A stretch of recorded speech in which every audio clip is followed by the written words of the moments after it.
Welcome back to Targeted, the show that explores what happens when unchecked power goes off the rails and ordinary people get caught in the crosshairs.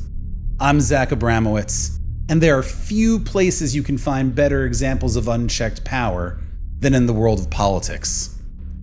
Now, in many of our stories that we've featured over the course of this podcast series, we've met with people who have been decimated and destroyed by being targeted. Today, we speak with Aron Shaviv, someone who I've known for years, a political strategist who was burned by being targeted, but like a phoenix, emerged even stronger from the ash.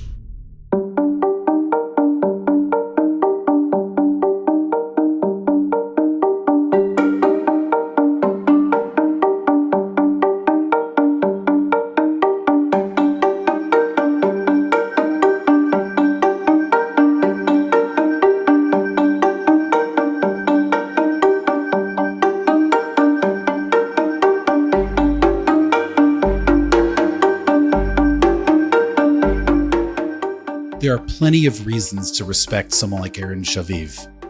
He's sharp, ambitious, successful, he's a family man, and over the years, he's given me more than my fair share of solid advice. That's part of what makes his story so meaningful to me personally. The fact that someone I know became the target of an international takedown. Born in the UK but raised abroad, Aron immigrated to Israel in the 90s and spent nearly a decade in the military. After that, he set his sights on politics, specifically campaign strategy. Through relentless cold calling, he landed a job with Arthur Finkelstein, a well-known Republican consultant in the US who also worked with conservative parties worldwide. Aron proved himself quickly, and within a few years, he launched his own firm. It wasn't easy, but his company Vantage Influence is now one of the largest political consultancies on the planet, having worked with over 20 heads of state and run in over 90 elections worldwide. But even with all of that experience, nothing could have prepared him for what came next. Aron, welcome to the podcast. Thank you, Zach. For those who might be unfamiliar with your background, give us a little bit of sense of what it is you do professionally. I like to say that professionally I shift public opinion. I've always applied it to election campaigns. So starting 2004, I got into the world of international election campaigns, of course, working for others before I started working for myself. So my start was Central Eastern Europe. I like to say everything east of Vienna. So Western Balkans, former Yugoslav states, a little bit of the Middle East. By end of 2008, I started my own company. And the early years, I really concentrated on that region where I had grown up professionally. I started out doing very small campaigns for very small parties in very small countries. 2015, we had a real breakthrough. I love the work. I love the race. I love winning. I hate losing. And because you've been working all around the globe in different countries, not to mention your military career, I assume that up to this point in your life, you probably were in some tense situations, high leverage. Tell me a little about that. The nature of the business is leverage. You know, the nature of the business is stress because I said you're always in a race and you can win and you can lose. But, you know, I think it's inherent to the business.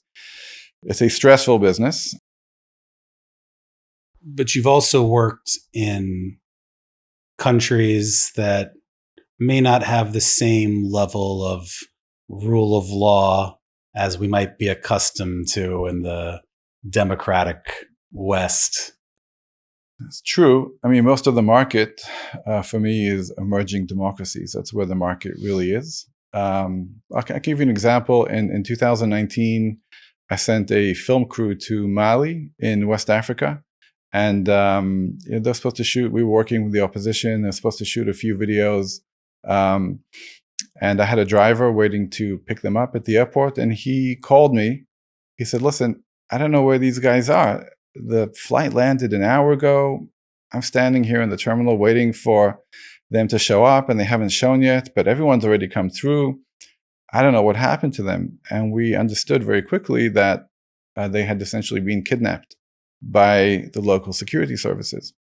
And they were really properly disappeared for 8 days.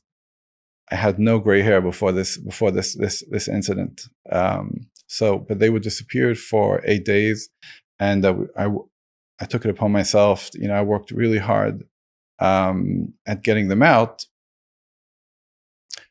It was very stressful. But my point is that I had forever believed that the government knew exactly who they were, what they were coming to do, and they were disappeared because they were coming to work with the opposition, and they presented a political threat to the party in power.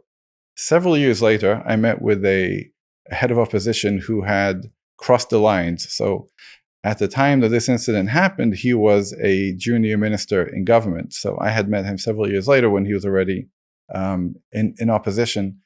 And we were having a conversation, and halfway through the conversation, he suddenly realized, he said, oh, you're that guy. And we started talking about that incident. And I reflected to him, I said, yes, I know that it was politically motivated. And he said to me, I don't think so, because I was a government minister at the time. I recall a cabinet meeting where the doors burst open in the middle of a cabinet meeting, and the head of intelligence bursts in and announces they've arrested a terror cell that had just landed in the country. He told me, I literally remember high-fiving the minister sitting to my right. We were so excited. And so, this changed my perspective, about what might have happened, what was true, what wasn't true. But yeah, the politics in general is a risky business.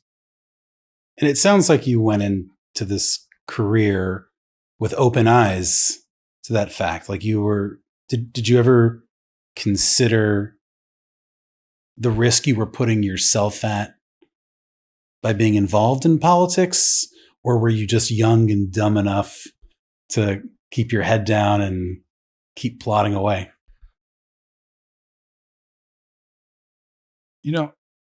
Politics is power. And I always knew that it's very, people will go to extreme lengths to preserve power and to hold on to power or to gain power. But I was excited about it. It was exciting to me. I really, I thought of the high level. I don't think before this incident that we're going to discuss, I never really appreciated the real risks involved. And today I conduct myself very differently. By 2016, Aron was at the top of his game, winning numerous awards and achieving significant campaign victories. Now, politics and campaigns are always high stakes, but his next engagement would prove to be even more challenging than even he could have anticipated, ultimately setting off a chain of events that would change everything. So 2016, I went to work an election campaign in Montenegro. At that point in 2016, there was one head of state who had been head of state for 26 years. So him and his party had been in power and dominated Montenegrin politics for the better part of 26 years. And one of the things that happens when you've been in power for so long is the opposition tends to split and splinter, and they love fighting with each other more than they want to actually defeat the guy in power. And this is a mechanism which exists worldwide. For the first time in 26 years, 3 of the main opposition parties came together under one coalition to challenge him, and I went to work with them. And I want to be fair and say I think Montenegro had always had relatively free and fair elections. He was just so dominant, and over the years became more and more dominant, that he never had a real electoral challenge, even though he held regular elections on time, relatively free and fair. When we came along, they hadn't seen a competitive election in decades. And so we ran a very, very aggressive campaign. They ignored it. And they only came to the realization that this is too close to call several days before the elections, maybe 3 or 4 days before the elections. They suddenly realized this election is too close to call. I mean, really 50-50 right down the line. A 26-year streak that might have been over. Correct. And at that point, you really can't afford to lose power. And so we went into election day knowing that it's too close to call, 50-50, a statistical tie. But we woke up on election day at 5 a.m. There was breaking news that security services have arrested 20 farm boys from northern Montenegro, claiming that they were a terror cell directed by myself under Russian GRU instruction, tasked with a coup d'etat and the attempted assassination of the head of state on that day, on election day. And what that did was tremendously embolden the party in power. It emboldened their voters because the message that went out was, we're under attack, our sovereignty is under attack, it's your patriotic duty to come out and support us. And on the flip side, opposition voters were very confused, and some of them were very scared. And there were security forces, police, and military out on every street corner on election day. And the media was telling them that the opposition tried to pull off a coup d'etat. And so many stayed home, and many were suppressed. And still, at the end of the day, at the end of the election day, we still won 51-49. Meaning they created an external threat, but it still didn't impact the end result of the election. Where were you? Well, yes, okay. Yes and no, because we ended up winning 51 seats. The opposition as a whole won 51 seats in parliament to 49. But during the coalition negotiations, the ruling party managed to bring over two minority MPs to their side. So after a long process of several weeks, we ended up losing 49-51. But on the day, we had won. And the campaign probably considered this a victory on the one hand, but a little bit of mixed results given the news reports, given the tumultuous nature of the day. So look, I mean, the claim of a coup d'etat overshadowed the elections. And keep in mind the time frame. This is a couple of months before the US elections, 2016. And the sexiest story on earth was Russian intervention in foreign elections. And so this became, it completely overshadowed the election results. It became a really good story. And the international media was all over it because of the context, because of what was happening in the US elections. Where were you when this news broke? I was on the ground. In Montenegro. I was in Montenegro. Not only that, I hung around for a couple of days after the elections, and I had left and gone home, and I even came back a week later. I came back a second time. You didn't think you were in danger? Admittedly, it wasn't a smart move to go back into the country, but it was also, everything was in flux. So they were still counting votes, and the media reports were all over the place. And I really felt like I had a duty to be there with my candidates.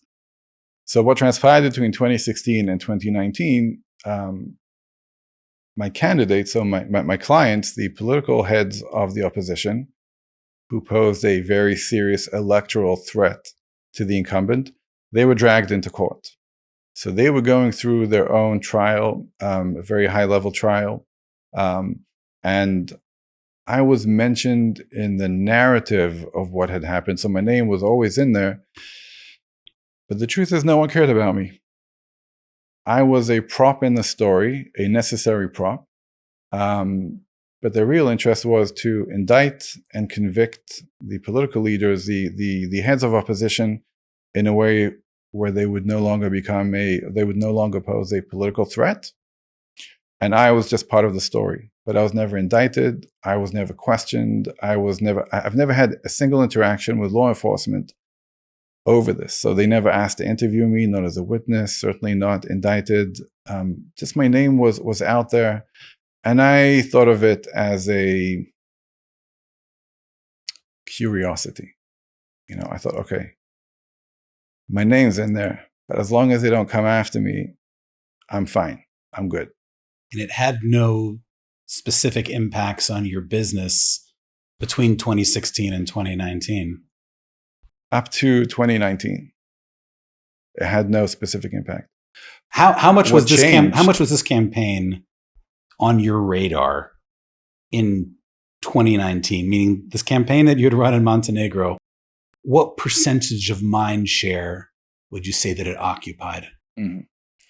So the truth is, it occupied a lot of my mind share because I was still working with the opposition. So not on the ground, but remotely, I was still working with them because we really believed that we had won those elections in 2016.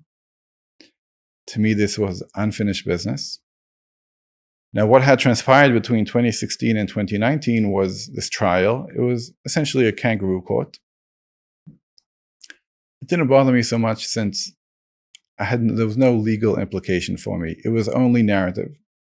You've been charged with nothing at this point. Even until today, I've never been charged with anything ever. But certainly at that point, it wasn't a legal concern for me. It was more of a narrative concern. When did you first realize that you were being targeted? So this is August 2019. So middle of the summer. I was in Nairobi, Kenya, in a client meeting with a candidate. And in the middle of the meeting, I feel my phone rattling in my pocket, and I'm in the middle of a meeting, so I try to ignore it. It keeps on rattling nonstop. So I excuse myself. I say, guys, let's take a 5-minute break. I excuse myself. I pick up the phone. It's my lawyer, or one of my lawyers from Serbia. And he says, hey, are you home? I said, no. He said, don't tell me where you are over the phone. But a special prosecutor in Montenegro just announced that he's seeking an international arrest warrant with you on terrorism charges for an attempted coup d'etat in Montenegro in 2016, so 3 years prior, and the attempted assassination of the head of state. And this was the first time it had dawned on me that I'm in serious trouble.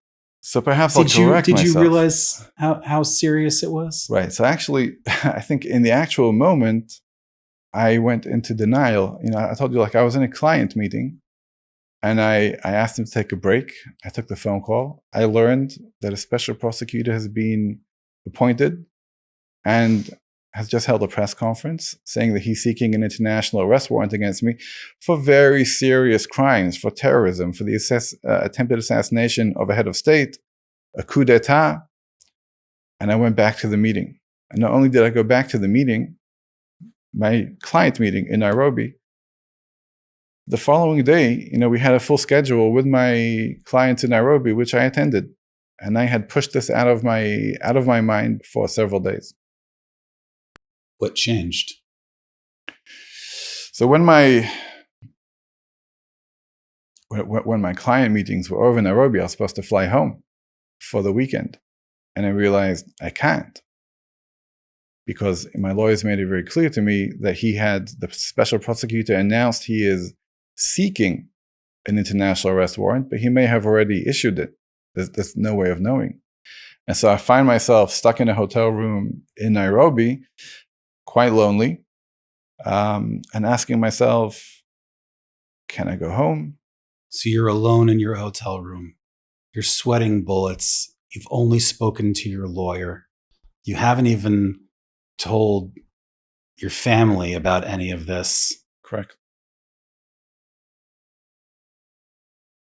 How did you get back home?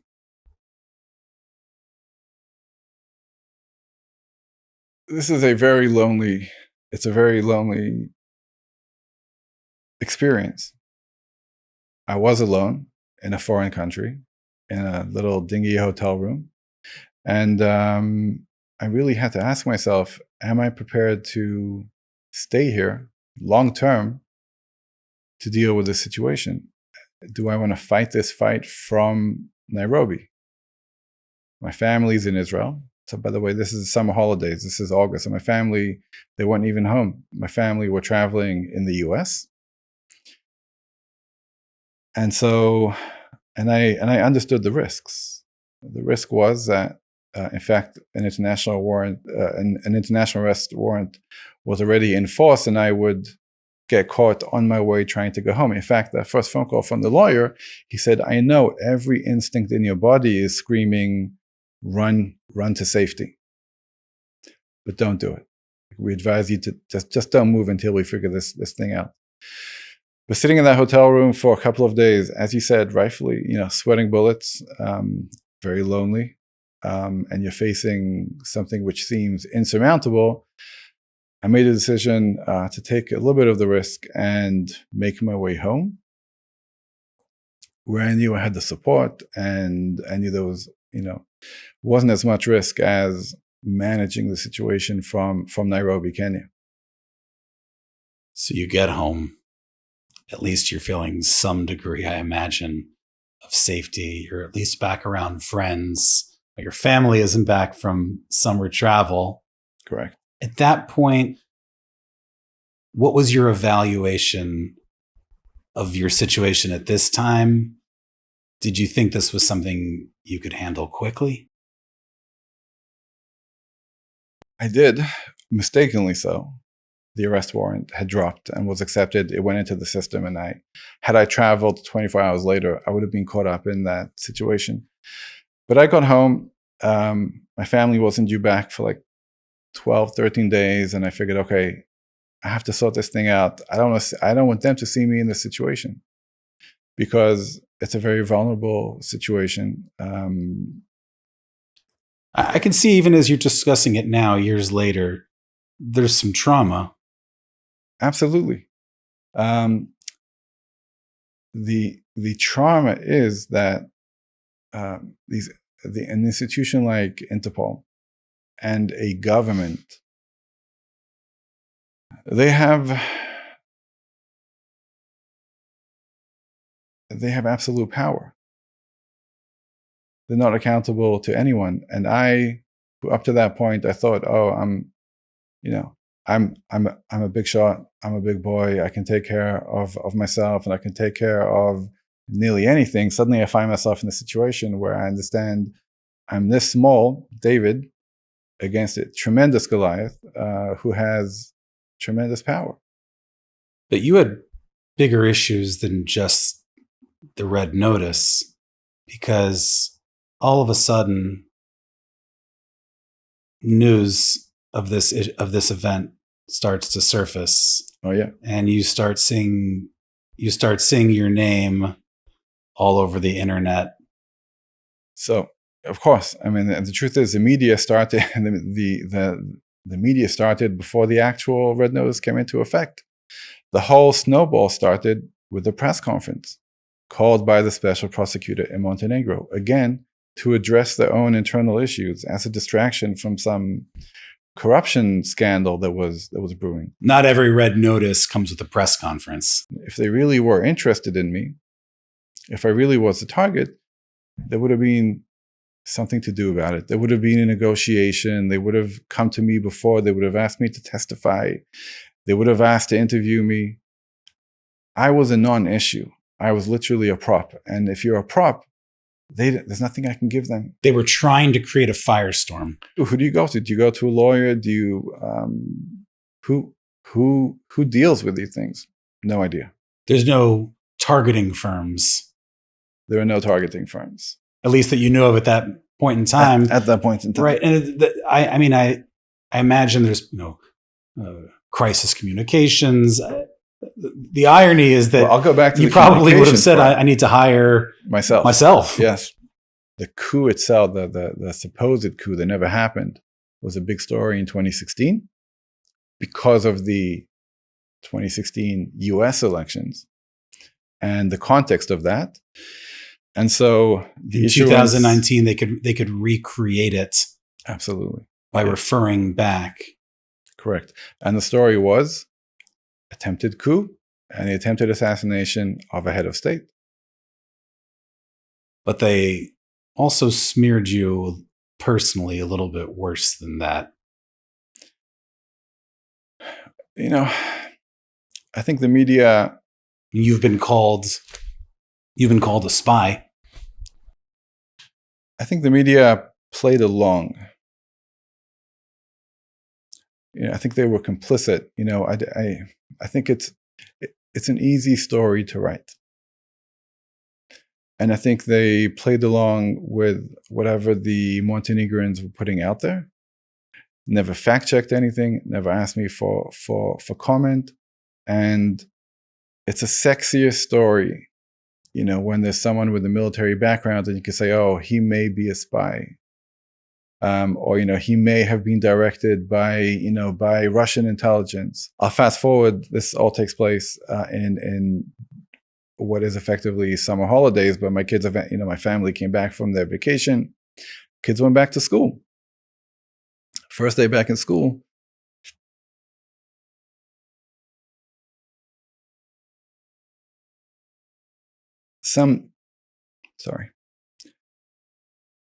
First day back in school, some kid went up to my oldest daughter. I said, hey, I read in the newspaper, your dad's a terrorist. And she came home and she reflected that to me. Your work had never impacted your children and your family like this. They'd never been collateral damage before. It impacted them in the positive. I was very successful. They were proud of their dad. Always proud. I had a great job, high profile. It never affected them negatively. And, the father figure is to protect. And here, the opposite was what was happening. My family I was hurting my family by extension. It's got to be tricky also because so much of your job is always to remain cool, calm, composed, strong, strategic. You're trying to help others win. And as I see you discussing this, it created probably a moment of frailty for you. Of course. I mean, look, your world comes crashing down on you. So I had clients who I was actively working with on their election campaigns. And I had clients who I was pitching to. And so I want to say all but one immediately distanced himself from me. So I had a real fear for the company. And I'll say here, there's a big difference. Some of the clients reached out to me and said, listen, we read about this story. We understand it's a complex world out there, but you understand, we can't afford to be associated with you. Did all your clients reach out to you? So some of the clients didn't, and they just completely cut off communications. Radio silence. Radio silence, and just, blocked us. And so that really hurts. Stories started popping up across various news sites. It wasn't just his reputation on the line. It was his livelihood, his family, and his finances. International banks use a system called WorldCheck, which scans online sources for potential risks. Enough bad press can get you flagged, and that's exactly what happened to Aron. His bank thanked him for his years of loyalty and gave him 30 days to withdraw his funds. The problem, though, is that nearly every major financial institution relies on WorldCheck, so he had nowhere to go. This was an existential crisis, and fixing it cost him nearly everything. He was forced to hire lawyers across multiple jurisdictions, just searching for a solution. The process was excruciating, long, bureaucratic, and often absurd. Eventually, in December 2019, he was able to get Interpol to publish a single update. Quote, "The General Secretariat of the International Criminal Police Organization, Interpol, hereby certifies that, as of today, Mr. Shaviv, born on 8 March 1979, is not subject to an Interpol notice or diffusion. Not exactly a full exoneration, but a start. Aron pushed further. His lawyers pressed Interpol until they produced an 8-page report concluding that Montenegro's request for a red notice was politically motivated, violating Interpol's constitution. That meant that no further action would be taken against Aron on Montenegro's behalf. But Aron wasn't done. He took his case to the U.S. Department of State, which included his story in its 2020 Human Rights Report on Montenegro. The report explicitly called out the country for attempting to misuse international law enforcement as political retaliation. But the damage was already done. The accusations remain online with corrections buried or absent entirely. WorldCheck never erased them. They just added a note saying the red notice was removed. Attorney Toby Cadman, who I've spoken to before, advised Aron throughout the entire ordeal. He's seen how these battles play out. The endings may be anticlimactic, the road there is anything but. So I became aware of the case involving Aron through another individual who was also involved in that process. Another individual who I represented, Joseph Assad, who was a security official who was providing security services to Aron. They were both targeted. Interpol warrants were issued, and certainly the tag of terrorism was attached to their cases.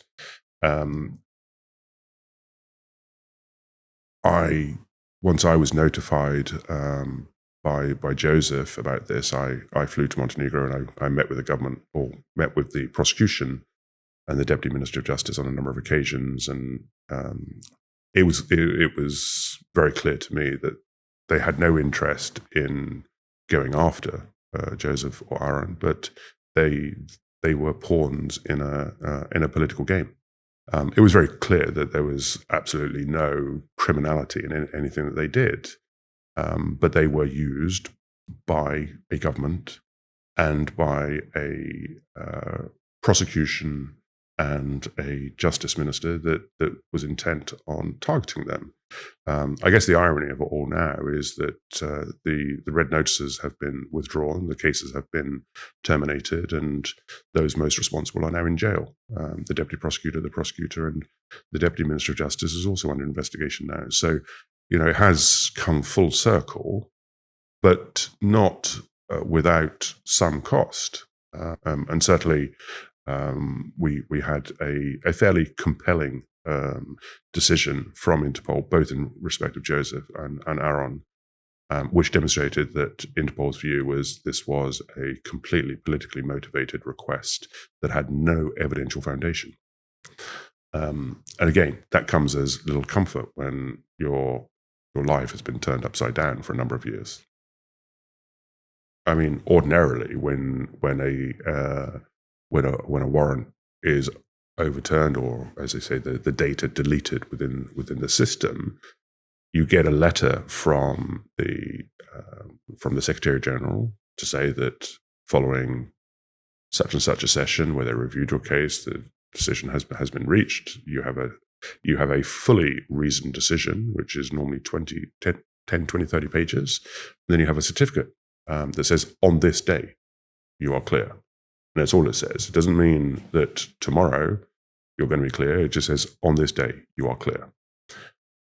We know that there were attempts by Montenegro to reinstate the warrants. We were notified by Interpol that there had been such attempts. We responded, and of course, no further warrants were issued because Interpol at least recognized that there was no basis for it. But it was problematic because when you've had your entire life and your reputation devastated through a media campaign, having a certificate that says there's no warrant for you is of very little value. You want to have a reasoned decision as to why it has now been overturned. And this was the issue with Aron, and that's why we fought very hard to have a fully reasoned decision. So at least he has something to, when the question is raised, to show. And WellCheck is another body which is subject to real abuse, and it's not something that people become publicly aware of unless they have access to WellCheck. And to have access to WellCheck is very expensive.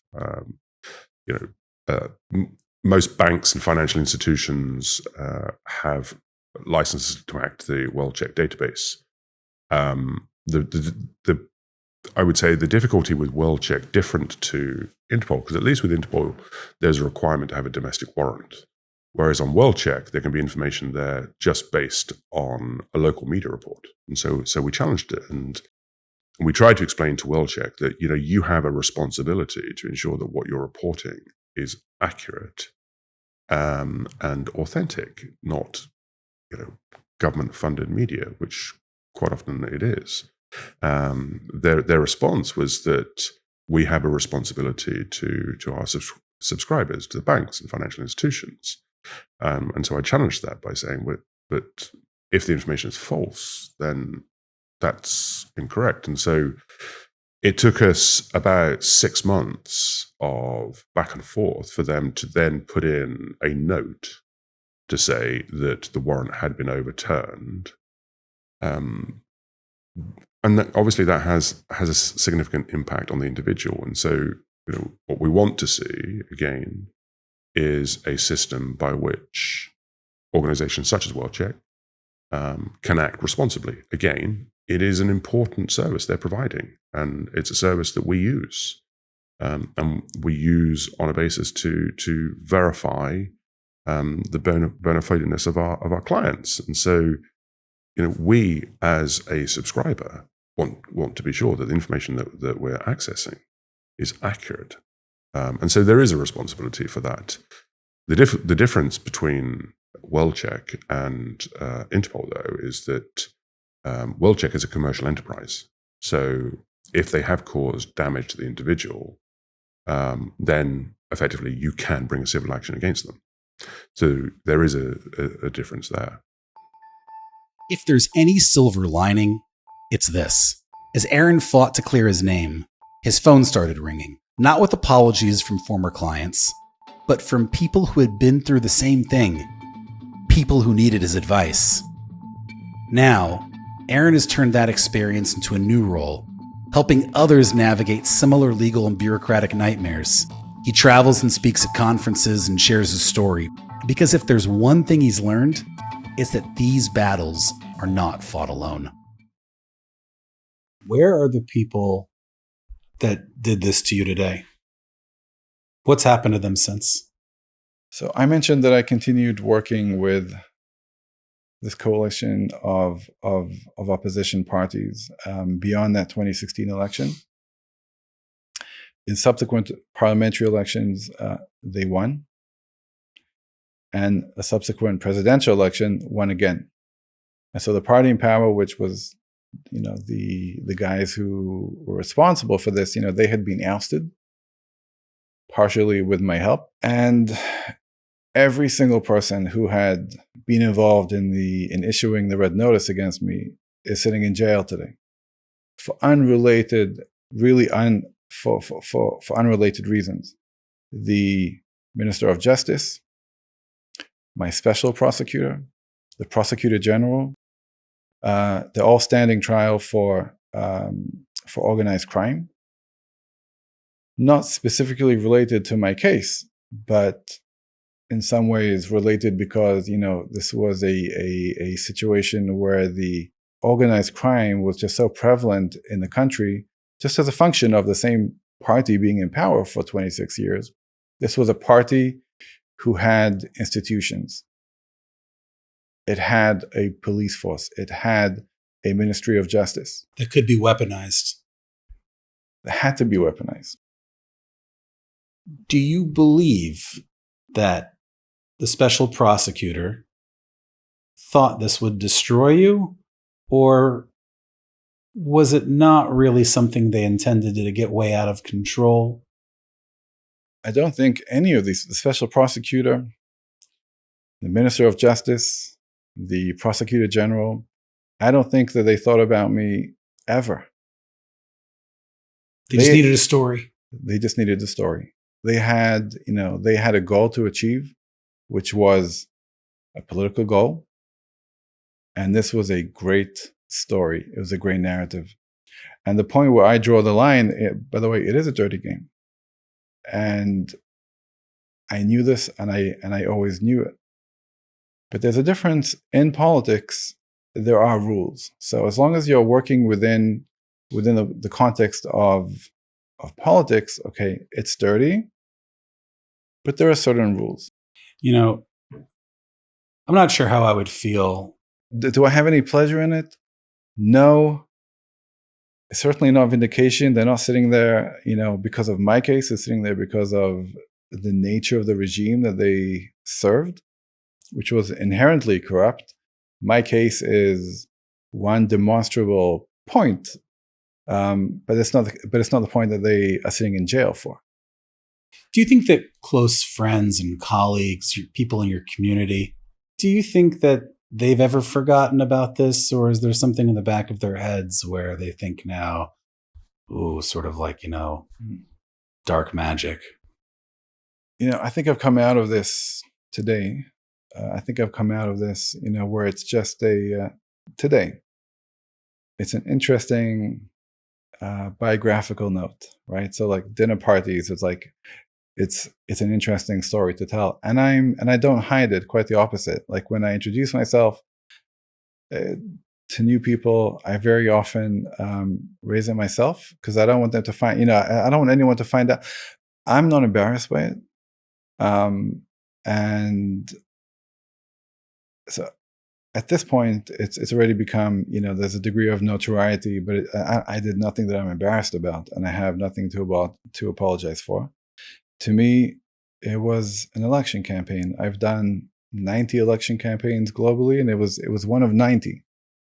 And I'm actually really proud of that election campaign. The reason that they had to resort, it's what I call the worst conspiracy theory ever concocted, right? It's because for the first time in 26 years, the other side realized these elections are too close to call, but I managed to get off the red notice, a huge expense, at a reputational expense, a lot of pain.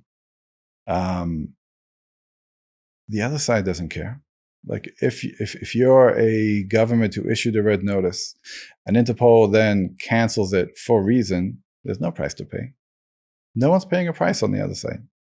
Looking back today, with the benefit of hindsight, and now armed as a political strategist who has helped other people in similar situations, when you look back at that first 72 hours, what would Aron Shaviv, the political correspondent in 2025, advise Aron Shaviv sitting in Nairobi to do today?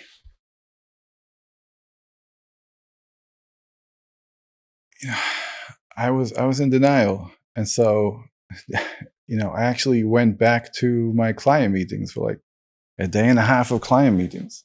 And those were the most crucial hours, which I ignored, and I lost the opportunity. And, the right thing to do is to be all over from day one, to hold your own press conference, to put out the narrative, to challenge it, even legally. So I said, like when I had traveled back home several days later, this arrest warrant, I know now, I didn't know it at the time, hadn't come into effect yet. And so had I immediately dropped, everything I was doing, addressed it in the media, addressed it from a legal point of view, could I have averted this entire thing? Not to say that that the story would have been dramatically different, but I would have been in a much, much better position. Today, my advice is meet it head on, early and often and aggressively, both in the media and legally. Why was it important for you to shed light on this issue? And you talked about before, most people don't know what to do in those first 72 hours. Because of my own personal experience, whenever I meet someone or read about someone in a scandalous situation, I always take it with a grain of salt. And I always say, like, I know people have read this about me in the same context, and I know how they've reacted. And you always assume, okay, if it's printed in the newspaper, it must either be true, it must have at least a grain of truth to it. And I've learned on my own personal experience that's not always true. And so, I mean, if I'd like for that to have any effect, it's for people to keep a very, very open mind and understand that these things happen. And by the way, my case started in 2016. It played out to its fullest in 2019. 2025, there are a lot more tools that thankfully for me, there are tools that didn't exist in 2019 to make this even easier to perpetrate against someone. You're saying it could have been a lot worse. It could have been a lot worse. I think, back in 2019, there were less tools in terms of Telegram channels, bot farms. Absolutely, yeah. So social media, things that just kind of catch on fire, and they're everywhere. And they're everywhere within minutes. So 2019, okay, this was social media existed and was a powerful tool that affected me. But I think today the situation is much worse. If I have to break it down, I'd say 30% of my professional clients, or let's say potential clients, they'll read this story about me and they will run a mile. They'll turn around and run a mile. Nothing. Like, I don't want anything to do with this guy. The other 70% read the story and they think, oh, intriguing. Yeah, he's a really significant player. He's seen a thing or two, and he's worth targeting. He's worth targeting, and he's gone out on a limb for his clients. So I think it's quite unique that in some ways it hasn't hurt me. But I know, but if this weren't my profession, if I were a doctor, a lawyer, a travel agent, I wouldn't have had that benefit. If people throw out the grenade properly, it can trigger all kinds of chain reactions. Absolutely. And I think that, that's one of the big takeaways I have from researching this, is that it doesn't really take much. It took, in your case, a press conference. It doesn't take much. But that's not even the crux of the issue. How easy it is to trigger is one side of the equation.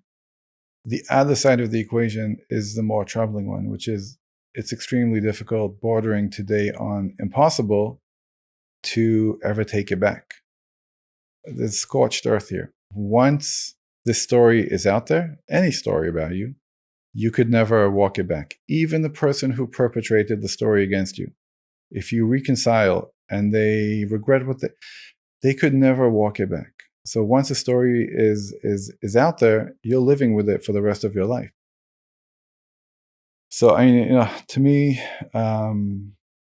it is emotional. To say, I do feel, certainly compared to some of the other stories that I've heard, that I've come out on the other side. I've come out stronger. And I know that today in retrospect.